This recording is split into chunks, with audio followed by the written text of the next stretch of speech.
রানীগঞ্জ থানার নিমচাফাড়ি এলাকার তিরাট গ্রামে অবস্থিত দামোদর বালিঘাটে বালি উত্তোলন নিয়ে এলাকাবাসীর মধ্যে চরম ক্ষোভ বিরাজ করছে। গ্রামবাসীর অভিযোগ, নদী থেকে বালু উত্তোলনের কাজ একটি বেসরকারি কোম্পানিকে দেওয়া হলেও কোম্পানিটি এ কাজে বহিরাগতদের নিয়োগ দিচ্ছে।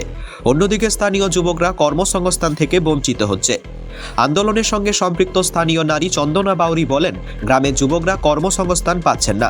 অন্যদিকে বালির বড় বড় ট্রাক বাড়ির সামনে দিয়ে যাওয়ার কারণে রাস্তার অবস্থা খারাপ হচ্ছে। হাড়ভাঙ্গা সেতুর অবস্থাও বেশ জরাজীর্ণ হয়ে পড়েছে।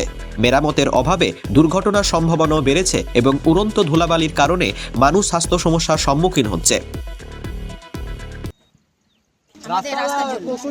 কি রাস্তা কি হয়েছে? আমাদের ছেলেরা কাজ পাচ্ছে না, তার জন্য ছেলেরা কাজ পাচ্ছে না, তার জন্য আমাদের একটা দাবি, আমাদের কাজ কতদিন ধরে হচ্ছে আমি বলতে পারছি না, 3-4 মাস হয়ে গেল। এখন কি চাইছেন আপনারা? আমরা চাইছি আমাদের দাবি মানতে। কি দাবিগুলো কি আপনাদের? দাবি আছে কাজ দেব আমাদেরকে, হচ্ছে না। এটা বৈধ ঘাট নয়, অবৈধ ঘাট আমি জানি না, বৈধ ঘাট না অবৈধ ঘাট। কি উঠে এখানে বালি পের হয়? কোথায় যায় বালিগুলো? বালি কোথায় যায়? বাইরে চলে যায়, চলে যায়, কোথায় যায়? বালিগুলো কি শিয়ালের? বালি এসে না।